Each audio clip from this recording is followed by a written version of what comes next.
Hello and welcome to our fourth video in this series on using ResearchGate to build an international profile. Today we're going to be talking about some of the potential challenges, and this follows on from our previous video which looked at the benefits and advantages. So in this video I'm going to introduce you to a selection of challenges that were raised by our 500 participants who were researchers in Japan, mostly Japanese, who had been using ResearchGate, some a lot and some not so much, but they reported some of the challenges that they face. So today in particular, I'm going to focus on two main challenges and a few other minor challenges that were raised by a small number of participants. But you can see the whole paper here on ResearchGate. So the biggest challenge, or the challenge that was most commonly raised by our participants, was that of copyright concerns. So this example quote from one of our participants says they're unsure about whether they can upload their publication or not. This is not a challenge that is unique to Japanese researchers. It's something that's raised commonly among researchers, early career researchers, and researchers who are new to this technology-based sharing. So I'm going to give a little bit of advice on that. So the first is that for any paper that you publish, you can always add the details to ResearchGate without any worry. So not the paper itself, but you can add, of course, the title, the journal it comes from, and the link, so other researchers can go and access it. Hopefully they have access. And also you can include an abstract. So this, without sharing the paper, gives some visibility to your research without necessarily having to share the research paper itself until you're sure about what the rules and regulations are. So in terms of open access, if your publication is open access or it's published in an open access journal, then you can upload a copy for others to see and to download. There shouldn't be any problems there. But if your paper is not open access, you do need to check the publisher guidelines. Publishers often get asked this question, editors often get asked this question. So if you go to a website and search ResearchGate or search sharing, you are very likely to find this information quite easily. If not, a quick email usually will give you a response. But what you will find from most publishers is that they will allow you to upload a preprint version of the paper. So if we go to the Elsevier website, that's one of the big international publishers, they allow researchers to upload a preprint anywhere at any time. So that would include ResearchGate. If you do that, it means that more researchers can access your work even if they don't have access to the very expensive international literature databases. What you would do is to create the preprint copy and maybe have a footer or a header on every page saying this is a preprint, the full version is available at, and have a link so people could access the original published, polished version if they do have access. So another thing that we can do is to upload a private copy of our work to our ResearchGate profile. So that's what I've done here. This paper is not open access, so I have a private full text that is available for me and my co-authors, but no one else can see that. It means that I have all of my papers in one space, which is always nice for organization. It can get a little confusing where everything is. But also it allows you to easily share research with individual researchers. So researchers might see this paper, they can press a button that requests a copy from me, and I can send that in a private message to individual researchers for their own research use. It's similar to what we might have done traditionally at an academic conference, and we'd have copies of our papers and we'd give them to individual researchers. So in terms of copyright, I think that there is some grey area, but this is something that I think is really important part of academia, which is a very inequitable space. There are many researchers, particularly in the global south, who don't have easy access to research. The international databases are very expensive, and so to level the playing field, I think sharing knowledge, that's our job. I think that's something that should be promoted, and through that private exchange of papers is something that is encouraged by ResearchGate. Because ResearchGate in particular, but academic social networks more broadly, are becoming so integral for research sharing around the world, there are a number of initiatives underway, some programs between publishers and ResearchGate to overcome some of these copyright challenges. So some examples are here. Wiley and Springer are both examples that are moving towards more sharing of research through ResearchGate, so that some of these copyright issues may be a little more easy to navigate in the coming years. But to sum up the copyright concerns, they are a common worry for many researchers, not just in Japan. It does take a little bit of homework, probably looking at publisher guidelines in English, and so it might take some time, but it may be worth it to share your research with a wide audience. So our second major challenge was researchers who told us they were unsure of how to use ResearchGate, how to use it effectively and not be a waste of time.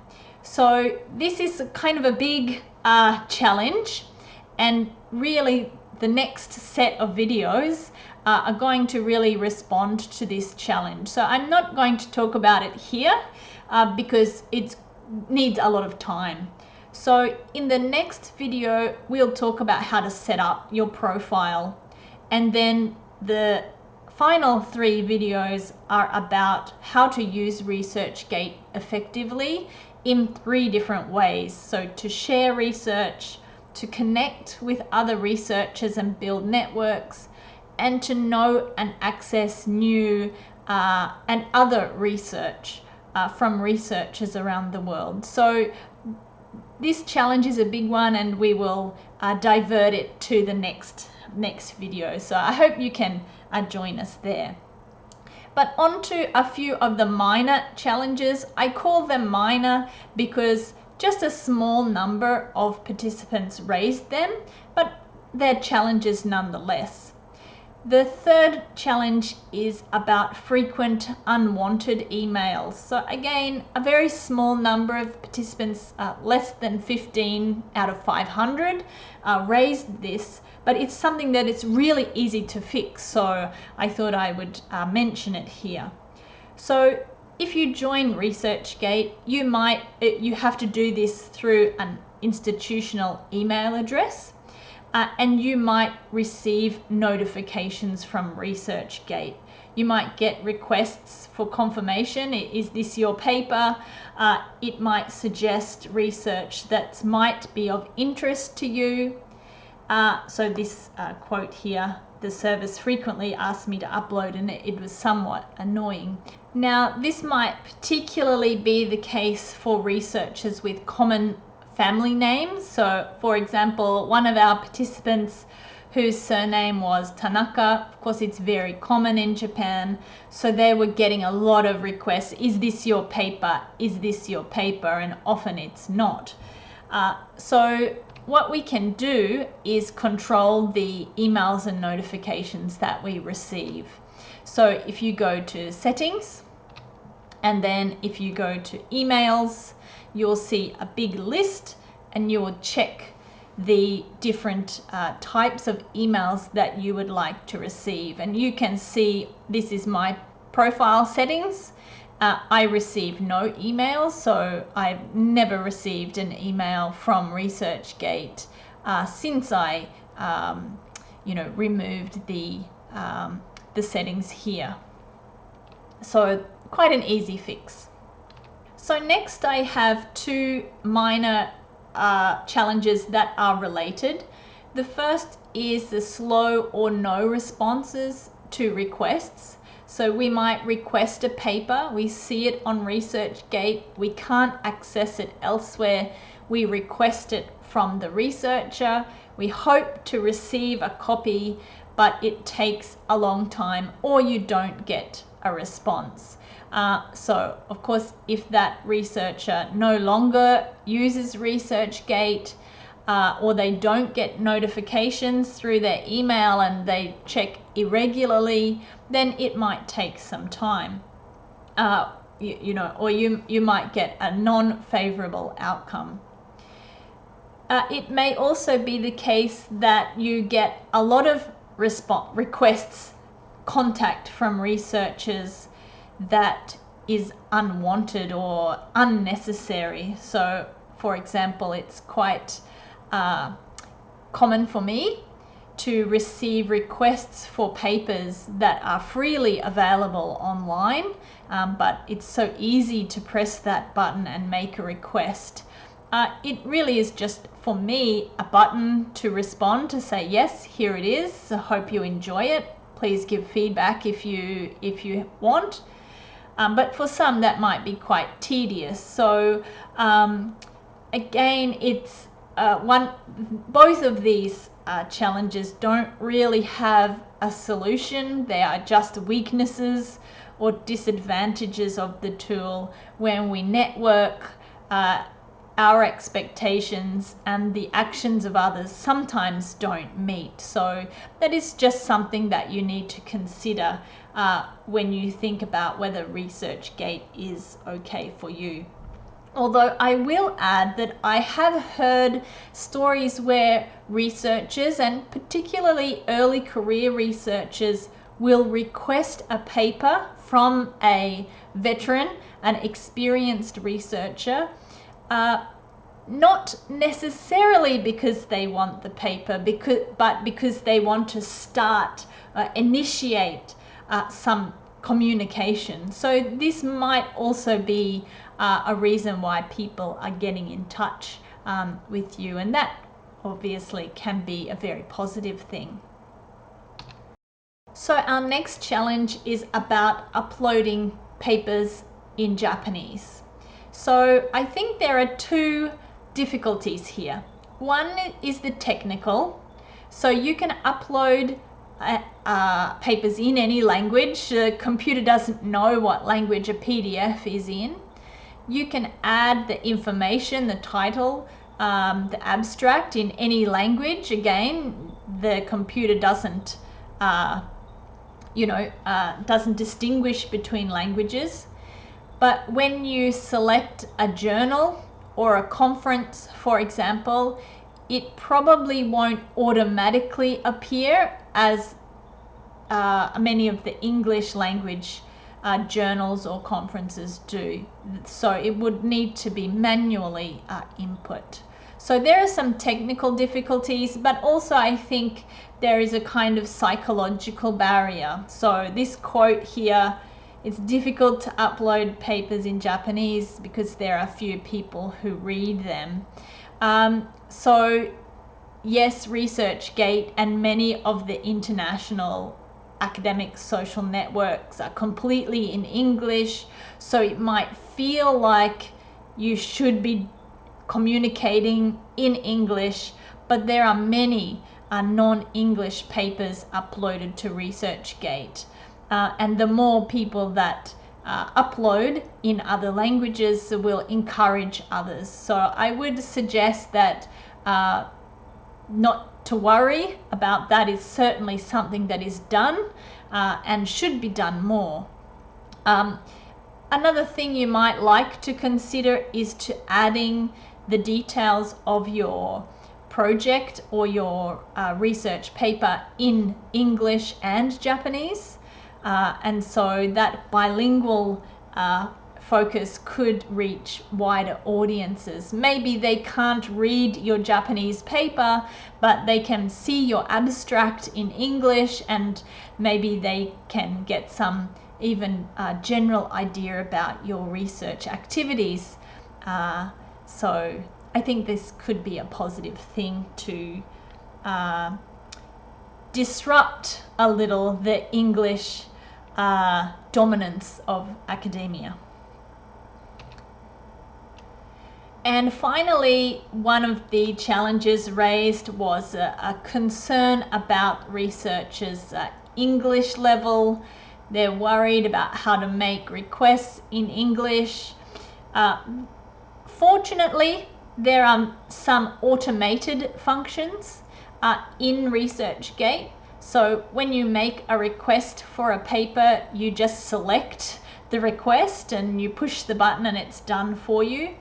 If you receive an email, the requested paper, then there is some automated thank you note. So you can select the thank you note that suits you and send that. So it's done automatically. I think the reality is that most researchers around the world are not native speakers and they are using English as a lingua franca. And so I think it's really important to reach out, even if it's not perfect in English.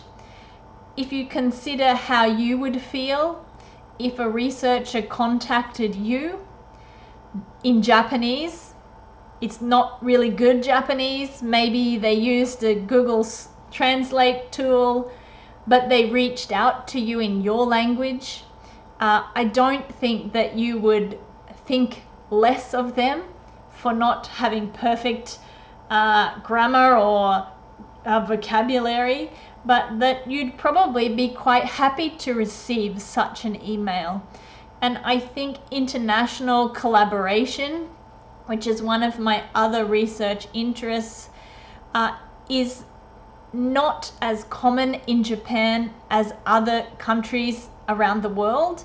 And this hesitation is one of the reasons, I believe. So I think just getting some courage and trying, I think is a really important step. And I think you'll find that the outcomes will only be positive. So a quick recap of this video. We've covered a number of challenges. Some of them can be overcome, either easily or with some work.